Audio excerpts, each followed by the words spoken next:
Well, that escalated quickly, folks, didn't it? And it had to. South Australia is really in the grip of this unexpected coronavirus crisis. And we had those difficult times in March and April, and they're back again. And it's perhaps more challenging, maybe more challenging because we thought we were out of the woods and we had this sense of relief and even pride that we were doing really well here in South Australia. And let's continue to do well.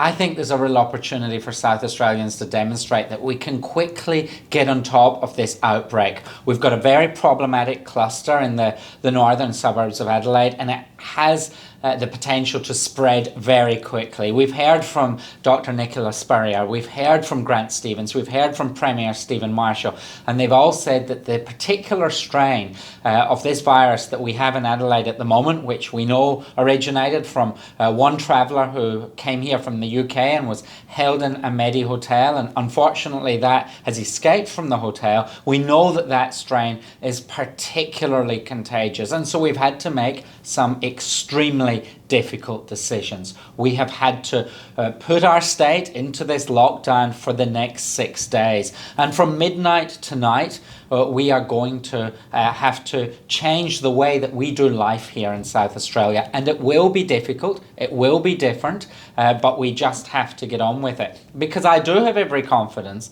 that we can quickly jump on this, we can smother this disease, and we can get on with life. We can get on with the economic recovery, and we can get on with keeping South Australians safe, which of course is the primary goal of the government of South Australia. You know, it's a real pleasure to be a minister in cabinet, to be able to observe and be part of the leadership that is being led so successfully, I believe, by Premier Stephen Marshall.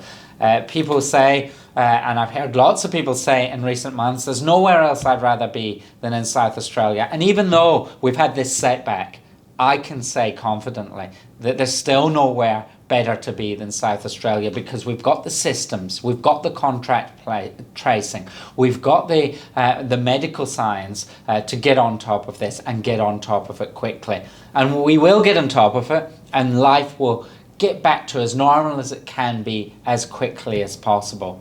In the meantime, I want to just urge you to continue to do the right thing. Remember that we really do have to stay at home for the next 6 days, and we have to look out for family and friends as well. So make sure you are checking in via SMS, via email, via telephone call with vulnerable family and friends. Please make sure that you're keeping up to date with the most relevant, most evidence-based health advice via health.sa.gov.au and the various health-related platforms. And all those details are going to be posted below this social media post so that you can quickly refer to the best possible advice. You need a single source of truth, that's what we call it, and that is the health.sa.gov.au website.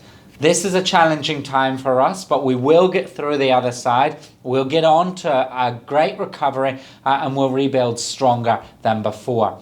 I'll continue to check in regularly, but please, if you're getting this via email, please follow my social media platforms, whether that's LinkedIn, Facebook, or Instagram, because I'll continue to be presenting the most up-to-date information, which I'll have sourced from health.sa.gov.au as well. So please stay safe, look after one another, and also, while I remember, please visit openyourworld.sa.gov.au. Open Your World was the wellbeing website that I had responsibility for setting up earlier this year. The material on openyourworld.sa.gov.au remains incredibly relevant, giving you insights how to stay safe at home, to stay fit and healthy, to keep your mind active, to keep your body active, even though we are experiencing these very significant restrictions. So that website, combined with the health website, will really give you a great understanding as to how to just stay resilient at this time. So I'll keep up to date with you, and I'll be checking in most days via social media. Stay safe, and I'll catch up soon.